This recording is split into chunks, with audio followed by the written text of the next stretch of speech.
How many times did I come home from work and find my wife, Rosemary, in tears over our first child, my daughter, who is me.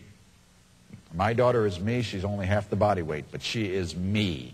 She was this beautiful little girl from the beginning, but the word no to her meant absolutely yes. Let's see what happens. I mean, why not? You think a word is going to do something to me? 2.5 years old, I'm in the living room by myself. Rosemary's in the kitchen. She hears this take place, so she doesn't come into the living room because she realized she probably rescued me far too many times. We always had devotions in the living room. Always when they were growing up, when they were babies, I wanted to have devotions before they could remember not having devotions.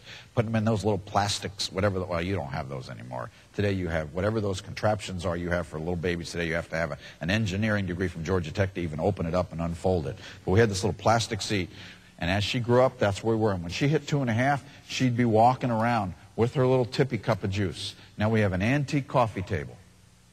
I never put my coffee on that table, ever. Tori was never permitted to put her little tippy cup on that table. But you could see it happen this day. She watched Mom walk out of the room to get us each some more coffee and leave me alone with the barbarian. And Tori watched Mom go out of the room, got her tippy cup, and walked over to the coffee table. It was classic. And I said, honey, don't put your cup on that table. And she kept walking over. And I said, Tori, do not put your cup on that table. Yeah, some of you have this child. And Tori looked me right in the eye and went, right there. You know what? And Rosemary didn't come in to rescue me. It was awesome. And it was kind of like Tori was making a statement here. It was a nonverbal statement. She was basically saying nonverbally, you know what, Dad? I hear you give lectures to Mom on what she ought to do with me and how she ought to handle me. And to tell you the truth, Daddy, I have never seen you do anything. So in my prayer time this morning, I've been led by God to put it to the test. And so I've meditated on this, I've thought on this, and here we go. Oh, you know what? Barbarians, it's in their blood.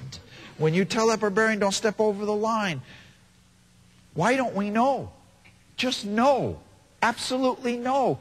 Count on it. They have to. They will break out in a rash and body parts will fall off if they don't step over the line. They have to do it. But that same tenacity is the same tenacity when they're 17 years old that'll help them say to their boyfriend, I won't be getting in the back seat with you, and don't think you're going to park or I'm out of this car. It's awesome.